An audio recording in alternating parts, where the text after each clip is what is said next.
Hi, my name's Ed. I'm here with Liat. We're an awesome company, offer helmets, protection, and soft goods. So if you have any protection needs, go down to your local store and check out some Liat product. Nice. Would you be able to talk about the technology of the helmets and the neck brace, some protections? Yeah, sure.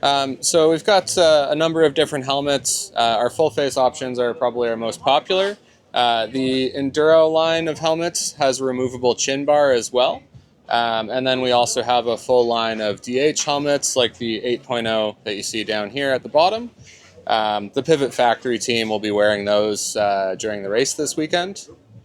Um, we're also, Liat was founded by a doctor by the name of Chris Liat in South Africa, and he's actually the inventor of the modern neck brace as we know it. And we've put in a lot of development since then, and these are our most up-to-date line of neck braces. And they'll basically reduce your chances of a spinal injury by 89%, and they'll actually also reduce your chances of a collarbone injury by 45%. It's got more helmets along here, and then we have our line of soft goods, shoes, and hard goods.